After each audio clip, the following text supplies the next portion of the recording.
This episode I have a subject I've been wanting to bring up with you for some time now, and with the seemingly endless list of news stories of successful men abusing their positions of power, I'm going to get way out my comfort zone today and ask the question, can we separate art from the artist? My name's Doug, this is Fifth Wall TV.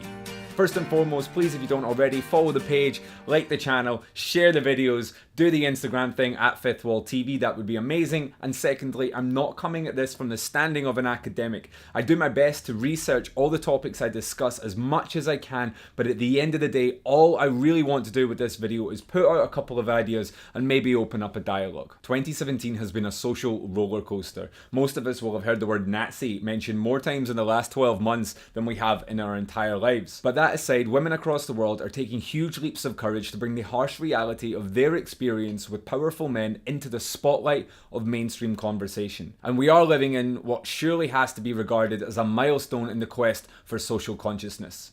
#woke. At an almost daily rate, new stories are emerging as victims come forward to state their case. And it's affecting all sectors of society, not just Hollywood, but it does seem that Hollywood and the Harvey Weinstein case in particular are the catalyst for this current wave. With many of the current cases, legal decisions are yet to be made, but the accusations alone are enough for networks to shut down premieres and for actors to be erased out of films altogether.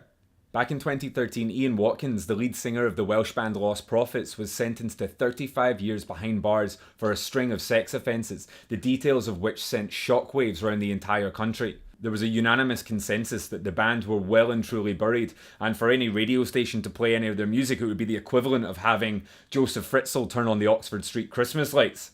Like his predecessors Jimmy Savile and Gary Glitter, there's one phrase that seems to unite all these cases, and that was that it was the industry's best kept secret. With 1 in 5 women in the workplace now claiming to have been sexually harassed at one point, we have to ask, is this the industry's best kept secret, or is it society's? When the cases aren't quite so morally unambiguous, the idea of separating art from the artist can be a bit trickier. How we react is dependent on several factors. What did they do and when did they do it? What was the legal verdict? And an important question to ask is, are they still alive and profiting from their art? When Chris Brown did this to Rihanna, it looked like he'd be spending the rest of his days living under a rock. But here he is, back again, selling out shows and at top of the charts. The same could be said about R. Kelly, who has mounting allegations of rape and collecting child pornography against him. Both have target markets primarily made up of young girls, and you have to ask, is a good PR team and a bit of downtime all it takes for people to forgive and forget? Every single ticket sale or album that's downloaded is a contribution to funding their lifestyle and in turn fueling a belief that they are somehow above the law that the rest of us have to face. One phrase that's often heard in relation to older cases is that it was a different time back then. We all know the stereotype of the racist or homophobic grandparent that gets a free pass because the social constructs of morality were different for them and it's much too late for them to change their ways. The legacies of Roald Dahl and Walt Disney have forever been plagued that they were anti-Semitic Nazi sympathisers.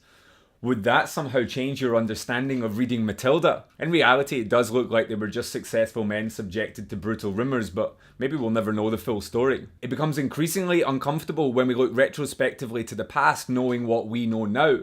I know I won't be able to disconnect Bill Cosby, the person, from the wholesome family man he played in The Cosby Show, a huge part of my childhood. Knowing what we know about Mel Gibson, should I now feel uncomfortable every time someone shouts "freedom" at me? Which, by the way, happens a lot more than you think it would. The art world undeniably thrives off the notion of the tortured artist. Under the radar, very few of the last century's biggest names would stand up to the scrutiny of contemporary society's moralometer. The fascist leanings of Dali, Warhol's manipulation of women, or Francis Bacon's abusive alcoholism. These leaders of art history, all united by death, are free from such a pointed finger. But if they were alive today, would we still openly support them? And to what extent do we need these artists to be seen as an extension of our own morals and values? In 2014, artist David Cho was put on blast when he joked about sexually forcing himself on a woman, an act that still causes heated emotional debate in art circles. For some art, we're definitely banging into the artist way more than others. After George Zimmerman shot and killed unarmed black teenager Trayvon Martin, he used the platform to kickstart an art career, selling his GCSE grade art for tens of thousands of dollars. Anyone buying that art is surely hanging it as an extension of their political beliefs. Then take a look at the art careers of Adolf Hitler, George Bush, and now Britney Spears. It's undeniable that anyone is trying to separate the art from the artist in these cases. On a personal level, I believe there's a difference between standing up to and boycotting someone you support as opposed to someone you don't. Me condemning the actions of someone like Chris Brown is like shouting into an echo chamber. I've never supported him or his music, so really my condemnation serves nobody other than myself. But with good conscience, I can't suddenly change my beliefs based on who the target is and suddenly say, oh well, it's Louis C.K. or Kevin Spacey, so they get a pass because they've contributed more to the world of culture. An ideal that all political commentators should be taking on. So back to my original question, can we separate art from the artist? The answer is no, or yes, well maybe, I don't know. My intent with this video wasn't to come to some kind of conclusion, it was just to try and get people to objectively think about where they hold public figures in society and what they demand from them. There is not a single perfect person walking this earth, and nor should we expect there to be, but with enough support and enough solidarity, there will be less air to breathe for the culture of toxic masculinity that affects the lives of so many around the world, and eventually it will die out, and we'll be one step closer. My name's Doug, this was FWTV. I'm sorry that was another heavy video on the table. I promise next week I'll lighten things up, maybe like best cat murals of 2017 or like worst painted dead celebrity of the year. Let me know in the comment section if there's a subject you'd like me to tackle.